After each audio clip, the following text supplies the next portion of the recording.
The HOA president who made our neighborhood miserable through scalding coffee on my daughter during a flight. She wanted my child's window seat and thought assault would get it. She had no idea I owned 62 airports across America. Big mistake. Now she cleans the floors she used to walk on. Before you watch full story, comment below from which country are you watching. Don't forget to subscribe for more amazing stories. I never thought my worst enemy would live 3 houses down from me. Her name was Patricia Morrison, and she was the president of our neighborhood HOA. She made everyone's life miserable with her endless complaints and power trips. But what she did to my daughter on that flight, that crossed a line I didn't know existed. And Patricia had no idea who she was messing with. Let me start from the beginning. My name is Marcus Webb. I'm 48 years old, and I own 62 airports across the United States. Not the airlines. Not the planes. Just the infrastructure. The terminals, the runways, the parking lots. It's boring work, but it's my life. Most people in my neighborhood have no idea what I do. I keep it quiet. I drive a normal car. I wear normal clothes. I like being invisible. My daughter Emma is 16. She's a straight-A student, plays violin, and wants to study architecture. She's quiet like me. She doesn't ask for much. This trip to visit colleges in Boston was important to her. We booked our flights months in advance. Coach seats, row 15. Emma had the window seat, 15A. I had the middle, 15B. Patricia Morrison lived in our HOA community. She was the type of person who measured your grass with a ruler and sent violation notices if it was half an inch too long. She reported people for parking their cars facing the wrong direction. She complained about Christmas lights being up one day past January 1st. Everyone in the neighborhood hated her, but we all stayed quiet. It was easier that way. I had no idea Patricia would be on our flight that morning. We arrived at the airport early. Emma was excited but nervous. This was her first college visit trip. She had her backpack full of campus brochures and a notebook where she wrote down questions to ask. We checked in, went through security, and grabbed breakfast at a small cafe near our gate. The flight was scheduled to leave at 8:30 a.m. It was a Tuesday, so the airport wasn't too crowded. We boarded in Group 3. Emma went straight to her window seat and pressed her face against the glass. She loved watching planes take off and land. It made her happy.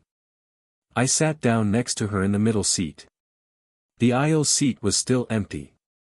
I hoped it would stay that way. Then I heard the voice. "Excuse me.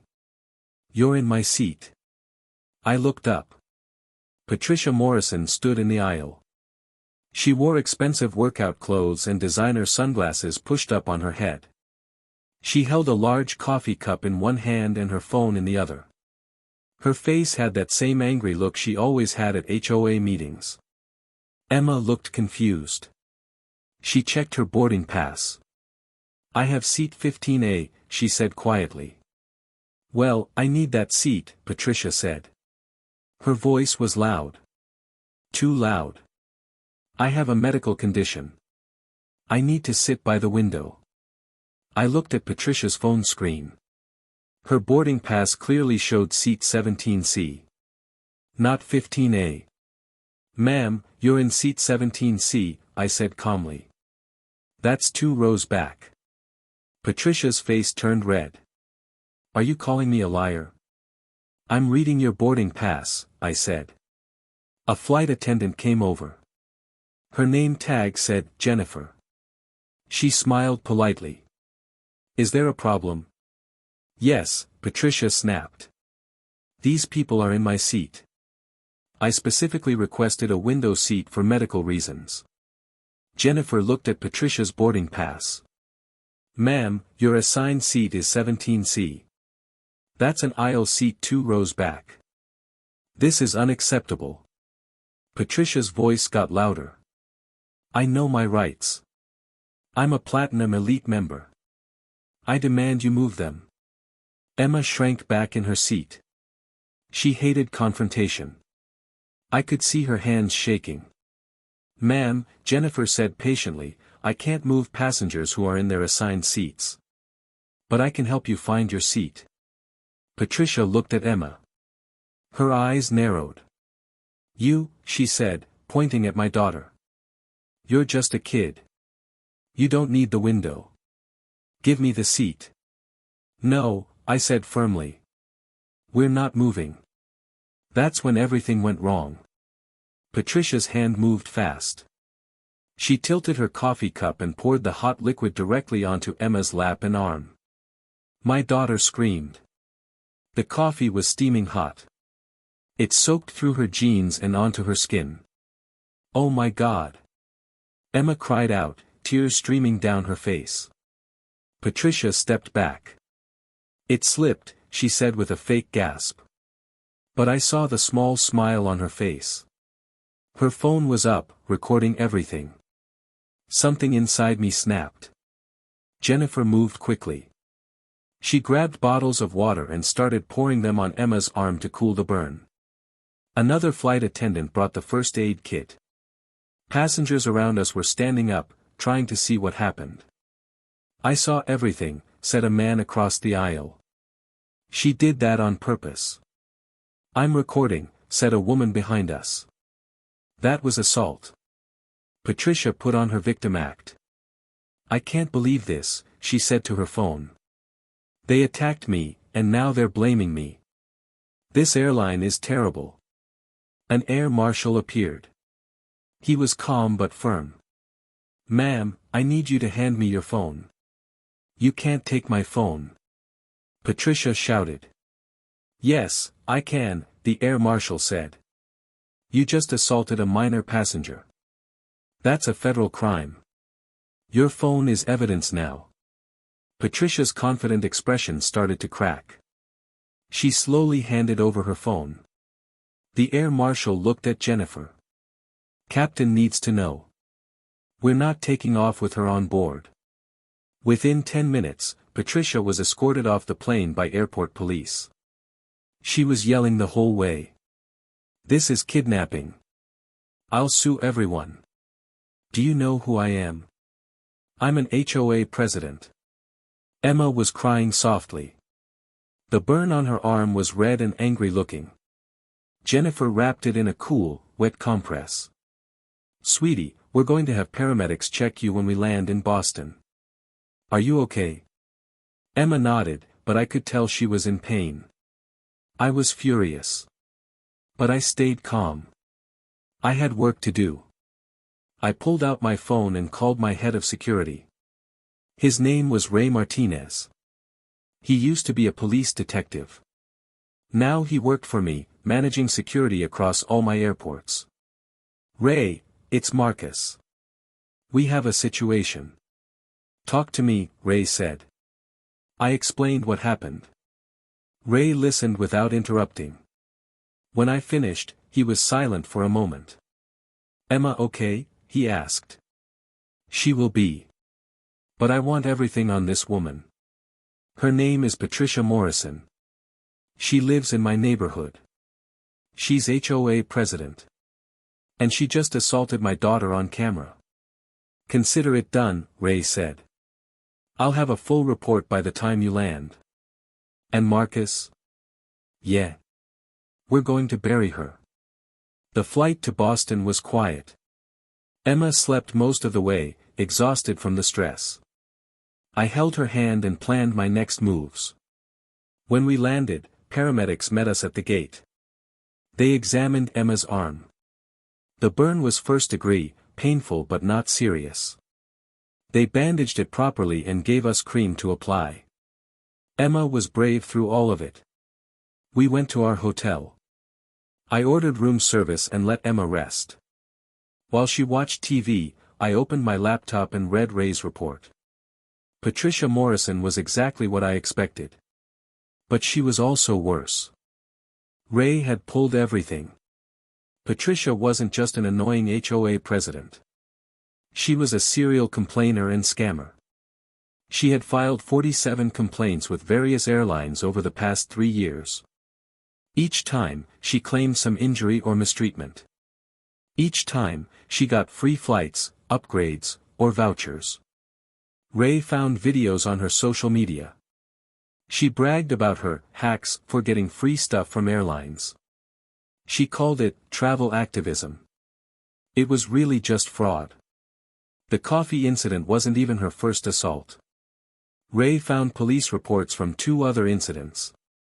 One at a hotel in Miami. Another at a restaurant in Las Vegas. Both times, she created a scene, claimed to be the victim, and demanded compensation. Both times, the businesses paid her off to avoid bad publicity. She had a pattern. And today, she had made the mistake of trying that pattern on my daughter, on my property. I called Ray back. I need you to set something up. What are you thinking? Ray asked. She's going to try this again. People like her always do. Let's make sure next time, we're ready. I'm listening. I laid out the plan. It was simple but effective. We would create the perfect opportunity for Patricia to strike again. And this time, we would have everything documented. 3 weeks later, Patricia took the bait. Ray's team had created a fake airline promotion. Deep discounts on first-class tickets from our home city to Las Vegas. The promotion was only sent to a select list of people, including Patricia Morrison. She booked immediately. Of course she did. Free first-class tickets. She couldn't resist. What Patricia didn't know was that the flight was ours from start to finish. Every person on that plane was either one of my employees or a trusted partner. The flight attendants, the passengers, even the pilot. Everyone was in on it. The goal was simple. Let Patricia create her usual scene. But this time, catch everything on multiple cameras with perfect audio and witnesses who would testify. I wasn't on the flight. Neither was Emma. But Ray was there, disguised as a regular passenger. And I watched everything from my office through live camera feeds. Patricia arrived at the gate looking confident.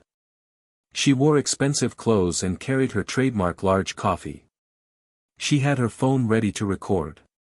She boarded the plane and found her seat, 3B, first class aisle. But according to our script, the passenger in 3A, the window seat, was refusing to switch with her. The passenger in 3A was actually a detective friend of Ray's. Her name was Detective Sarah Chen. She was playing the role perfectly. "Excuse me," Patricia said loudly. "I need that window seat." "I'm sorry, but this is my assigned seat," Sarah said politely. "I have a medical condition," Patricia announced to everyone around her. "I need to be by the window." "You're being very selfish." "Ma'am, I paid for this seat," Sarah said. The flight attendant, one of our trained actors, came over. "Is there a problem?" "Yes. This woman won't give me her seat. I'm a Platinum Elite member. I demand you move her." The flight attendant checked both boarding passes. "Ma'am, you're both in your correct seats. I can't force passengers to switch." Patricia's face got red. "Right on schedule." "Fine," Patricia said. She raised her coffee cup. But this time, Sarah was ready. The moment Patricia's hand moved toward her, Sarah shifted. The coffee splashed onto the seat, not on Sarah. Patricia looked shocked. Her trick hadn't worked. "Ma'am, did you just try to throw coffee on me?" Sarah asked calmly. "No. It slipped," Patricia said. But her phone was still recording. She had filmed herself attempting assault. Ray stood up from his seat 3 rows back. He showed his security credentials. "Ma'am, I'm going to need you to come with me." 2 air marshals, real ones who we had briefed before the flight, came forward. They had seen everything. Patricia was escorted off the plane. This time, she didn't go quietly. She screamed about lawsuits and discrimination. She threatened to ruin the airline. She demanded to speak to managers. None of it mattered. Ray had her phone. On that phone was the video she just recorded, showing her attempt to stage another coffee assault. On that phone were also all her previous videos, her messages planning these scams, and her bragging posts about getting free travel. The evidence was overwhelming. The police arrested Patricia at the airport. She was charged with attempted assault, fraud, and filing false police reports.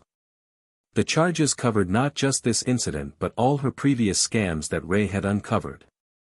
The next day, I did something I rarely do.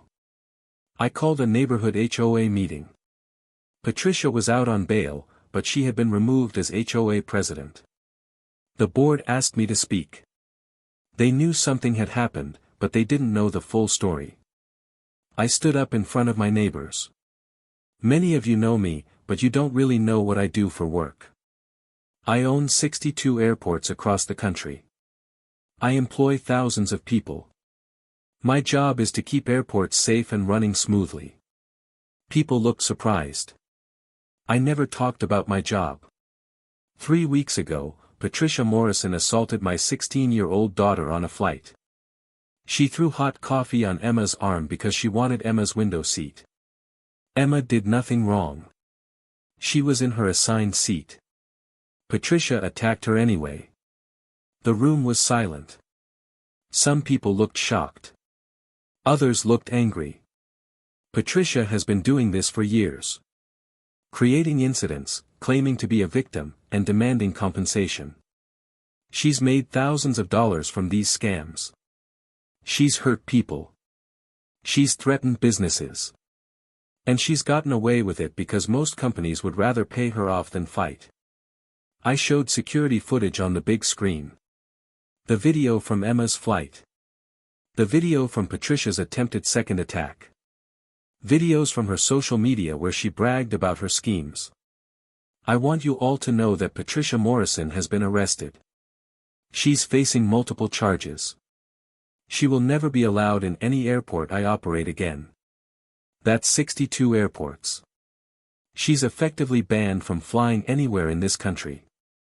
One of my neighbors raised her hand. Why are you telling us this? Because bullies win when good people stay quiet, I said. Patricia terrorized this neighborhood for years. She used her position to make everyone miserable. I stayed quiet because it was easier. But when she hurt my daughter, I realized staying quiet was wrong. We all have power to stand up to bullies. Sometimes we just need to use it. The HOA board voted unanimously to ban Patricia from holding any position in the community. Several neighbors came forward with their own stories of Patricia's harassment. Within a week, Patricia and her family moved out of the neighborhood. 2 months later, Patricia went to trial. The evidence against her was massive. Ray's investigation had uncovered 47 separate incidents of fraud. The airline industry had lost over $100,000 to her scams. The judge was not sympathetic. Patricia tried to play victim one more time. She claimed she was being targeted for being a strong woman who stood up for her rights. The prosecutor played the videos. Emma's assault. The attempted assault on Detective Chen. Patricia's own social media posts bragging about her hacks. The jury took less than 2 hours to find her guilty on all counts. Patricia was sentenced to 3 years in prison, 5 years probation, and ordered to pay full restitution to all the companies she had defrauded. She was also permanently banned from flying on any commercial airline in the United States. The judge had one more surprise. Ms. Morrison, the judge said, your crimes targeted the aviation industry specifically. Therefore, your community service will be performed at airports. You will spend 500 hours cleaning airport facilities. Not as a passenger. Not as a traveler. But as someone who serves the very system you tried to exploit. Patricia's face went white. The irony was perfect. 6 months after the trial, Emma and I took another trip.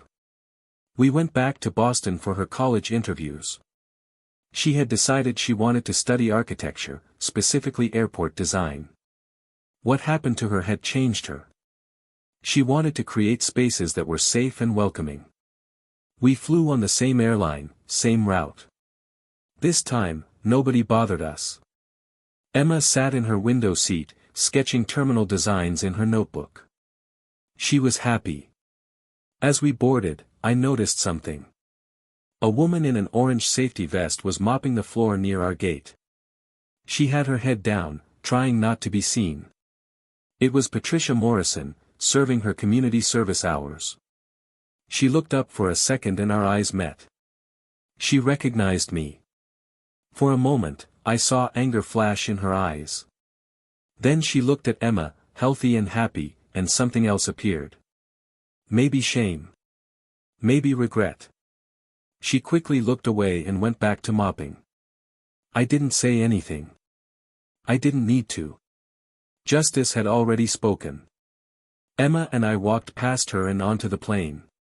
Emma took her window seat, 15A, the same seat number as before. She smiled and looked out at the planes on the tarmac. "Dad," she said softly. "Yeah, sweetie. Thank you for standing up for me." I squeezed her hand. "Always, Emma. Always." The plane took off smoothly. Emma watched the ground fall away below us, the airport getting smaller and smaller. Somewhere down there, Patricia Morrison was pushing a mop, learning a lesson about consequences. My world is airports. It's jet bridges and terminals, runways and control towers. It's boring to most people. But to me, it's everything. It's order. It's safety. It's getting people where they need to go. And when someone threatens that order, when someone hurts the people I love in my world, they learn a simple truth. In my house, there are rules. And bullies always, always pay the price. The flight to Boston was peaceful.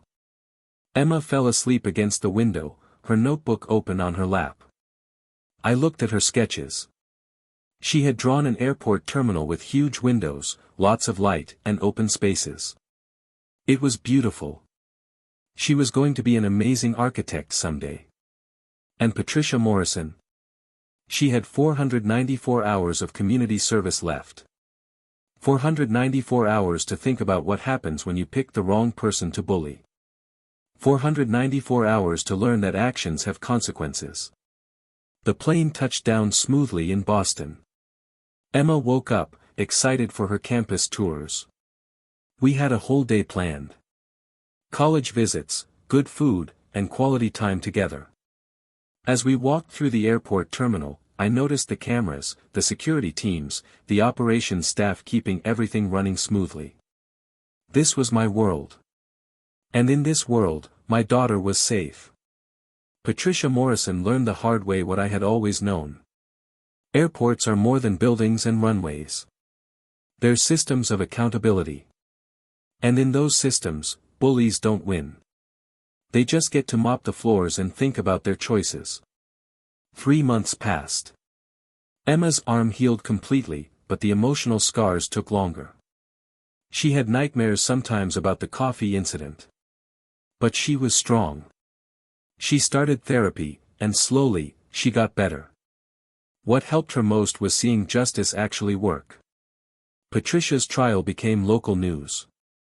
Other victims came forward. A hotel manager from Miami testified about Patricia's fake slip-and-fall claim. A restaurant owner from Chicago talked about her staged food poisoning complaint. A rental car company showed emails where Patricia demanded refunds for imaginary damages. The courtroom was packed every day. I took Emma to watch the final day of testimony. She needed to see it. She needed to understand that bullies don't always win. When the guilty verdict came, Emma cried. But they were good tears. Relief tears. She can't hurt anyone else now, Emma whispered to me. No, sweetie. She can't. But the story didn't end there. Patricia's downfall had a ripple effect that spread through our entire community. 2 weeks after the trial, our neighborhood held a special meeting. The HOA board wanted to make changes. Real changes. They asked Emma if she would speak. At first, Emma was nervous. She didn't like public speaking. But I told her that her voice mattered. That other people needed to hear her story. She agreed. The community center was full that night. Every seat was taken. People stood along the walls. Our neighbors wanted to hear what Emma had to say. Emma stood at the podium. Her hands shook a little, but her voice was strong. My name is Emma Webb. I'm 16 years old. 3 months ago, Patricia Morrison assaulted me on an airplane because I wouldn't give her my seat. She burned my arm with hot coffee. I was in my assigned seat. I did nothing wrong. But she hurt me anyway. The room was completely silent. For years, I watched Patricia bully people in our neighborhood. She gave violations for tiny things. She yelled at kids for riding bikes too fast. She reported my friend's mom for parking the wrong way. Everyone was scared of her. Including me. Emma took a deep breath. But staying scared doesn't help. Staying quiet doesn't help. Patricia did bad things because she thought nobody would stop her. She was wrong. My dad stopped her. The police stopped her. The court stopped her. And now she's in prison. Emma looked around the room.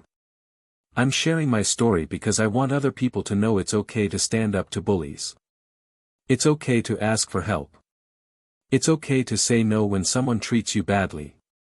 Don't stay quiet like I did. Don't wait until something terrible happens. When Emma finished speaking, the entire room stood up and applauded. Some people were crying. My wife held my hand tight. I was so proud of my daughter. After the meeting, several people came up to Emma. They thanked her. They shared their own stories of Patricia's harassment. An elderly man named Mr. Chen told Emma that Patricia had reported his wife for having too many garden flowers. A single mother named Lisa said Patricia had called child services on her for letting her kids play outside unsupervised. She made my life hell for 2 years, Lisa said. I was terrified of her. Thank you for being brave enough to speak up. Emma hugged her. I'm sorry she hurt you too. That night started something new in our neighborhood. The HOA board voted to completely change their rules. No more petty violations. No more harassment over tiny issues. They created a complaint review process so one person couldn't abuse their power anymore. They renamed it the Emma Webb Community Standards Act. My daughter's name would be on those rules forever. A reminder that good people can make a difference. But Patricia wasn't done causing problems, even from prison. 1 month into her sentence, Patricia's lawyer filed an appeal. He claimed the trial was unfair.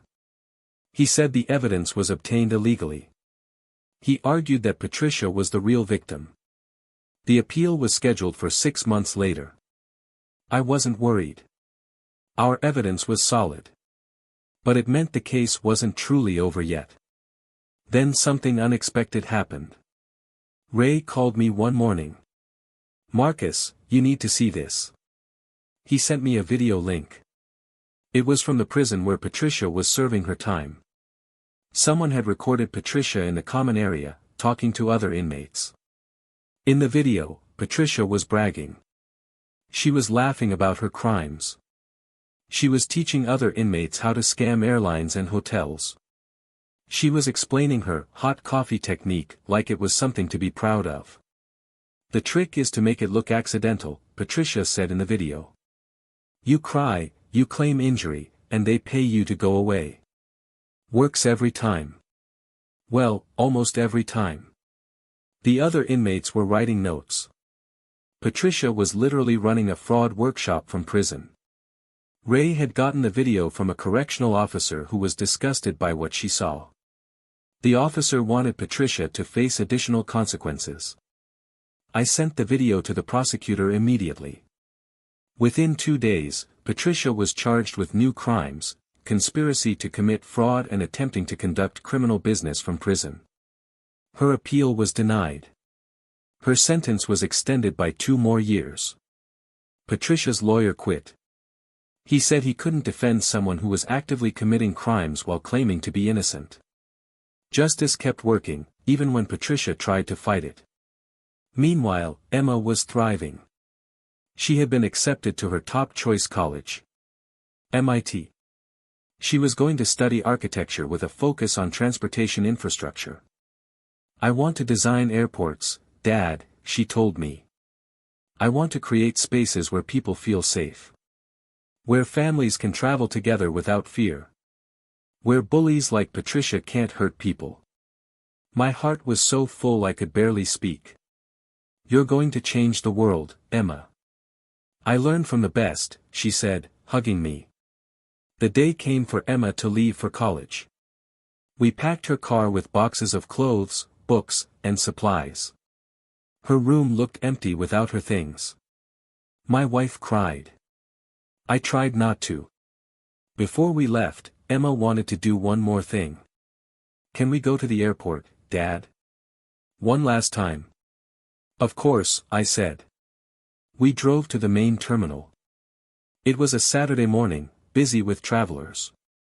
Emma walked through the terminal slowly, looking at everything.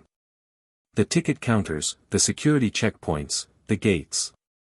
We went to gate 15, the same gate where her flight to Boston had departed months ago. Emma stood there quietly, remembering. "I was so scared that day," she said. "Not just of Patricia. I was scared of the trip, scared of college interviews, scared of growing up. And now?" I asked. "Now I'm still scared. But I know I can handle it. I handled Patricia. I can handle anything." We walked to the big windows overlooking the runway. Planes were taking off and landing in a perfect rhythm. The air traffic control tower stood tall in the distance. Ground crews loaded baggage. Fuel trucks moved between aircraft. "It's beautiful," Emma said. "All these people working together. All these systems that keep everyone safe. That's what I want to build. That's what I want to be part of." As we stood there, I saw movement in my peripheral vision. A person in an orange safety vest was emptying trash bins nearby. It was Patricia Morrison. She saw us. For a moment, our eyes met. I expected to see anger or hatred. Instead, I saw something different. Exhaustion. Defeat. Maybe even shame. Patricia quickly looked away and moved to another trash bin. She kept her head down. She didn't want us to see her. Emma noticed too. "Is that her?" "Yes," I said. "Good," Emma said simply. "She's exactly where she belongs." We watched Patricia work for another minute. She moved slowly, mechanically. This was her life now. No power. No followers. No schemes. Just consequences. Emma turned away from the window. "I'm ready to go, Dad. Let's get to MIT." We drove Emma to Boston that afternoon. We helped her move into her dorm room. We met her roommate, a friendly girl from California who also wanted to study architecture. We had dinner together as a family one last time. When it was time to say goodbye, Emma hugged me tight. "Thank you for protecting me, Dad. Thank you for teaching me that good people can fight back. You did the fighting, Emma. I just helped clear the path." "We make a good team," she said. "The best team," I agreed. My wife and I drove home that night in silence. The car felt empty without Emma. But it was a good empty. The empty that comes when your child grows up and becomes strong and independent. A week later, I received a letter at my office. It was from Patricia Morrison, sent from prison. I almost threw it away without reading it. But something made me open it. The letter was short. "Mr. Webb, I know you won't believe me, but I'm sorry for what I did to Emma. I was wrong. I hurt your daughter because I was selfish and cruel. I spent my whole life thinking I was smarter than everyone else. I thought I could get away with anything.